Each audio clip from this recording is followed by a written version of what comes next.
राजस्थान में सीएम अशोक गहलोत और सचिन पायलट दिखावे के तौर पर ही सही फिलहाल एक मंच पर है। सचिन पायलट बार बार कह रहे हैं कि राजस्थान में कांग्रेस की सरकार रिपीट होगी, जबकि 2 महीने पहले यही सचिन पायलट सीएम गहलोत पर करप्शन के आरोप लगा हिसाब मांग रहे थे। सचिन पायलट के रुख में बदवाल केसी वेणुगोपाल के ठोस आश्वासन के बाद आया है, या फिर सचिन पायलट ने हवा रुख देखते हुए रणनीति बदली है। सियासी जानकार पायलट अलग अलग सियासी मायने निकाल रहे हैं। कुछ लोगों को कहना है कि पायलट सोची समझी रणनीति के तहत ऐसा कर रहे हैं। पायलट जानते हैं कि गहलोत पर हमले करने से कोई फायदा नहीं मिलेगा। पायलट अपने समर्थकों के लिए ज्यादा से ज्यादा टिकट चाहते हैं, जबकि कुछ लोगों को कहना है कि राजनीति में कब क्या हो जाए कहाँ नहीं जा सकता है। कांग्रेस पायलट के समर्थकों को टिकट देने का जोखिम नहीं लेना चाहती है।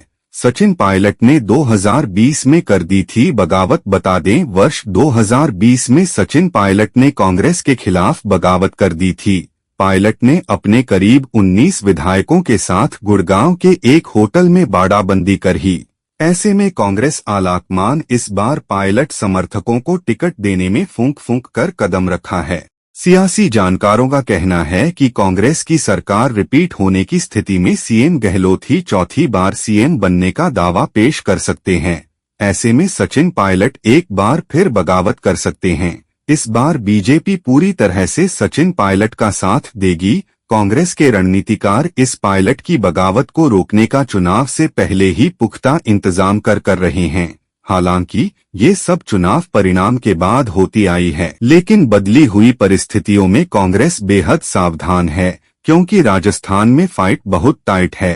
केंद्र में मोदी सरकार हर हाल में राजस्थान को अपने पास रखना चाहती है। अभी तक जो सर्वे हुए हैं, 5 राज्यों में सिर्फ बीजेपी को राजस्थान से ही उम्मीद है। कांग्रेस संभल कर चल रही है। राजनीतिक विश्लेषकों का कहना है कि आमतौर पर रिजल्ट के आधार पर ही रणनीति बनाई जाती है, लेकिन इस बार कांग्रेस संभल कर खेल रही है। चुनाव बाद किसी भी दल को बहुमत नहीं मिलता है तो कांग्रेस में तोड़फोड़ की सबसे ज्यादा संभावना रह सकती है। कांग्रेस आरोप लगाती रही है कि मोदी अमित शाह कांग्रेस में तोड़फोड़ के जांच एजेंसियों को दुरुपयोग करते हैं। कांग्रेस इस बार नहीं चाहेगी कि उनके यहां तोड़फोड़ हो। राजस्थान में गहलोत पायलट की बीच ही मुख्यमंत्री की कुर्सी को लेकर चुनाव से पहले ही शीतयुद्ध की स्थिति बनी। राजस्थान में सीएम कुर्सी को लेकर गहलोत पायलट की लड़ाई सड़कों पर भी आ चुकी है। सियासी जानकारों का कहना है कि अपनी सरकार के खिलाफ अनशन और पदयात्रा के बाद अब पायलट के अगले कदम से इनकार नहीं किया जा सकता है।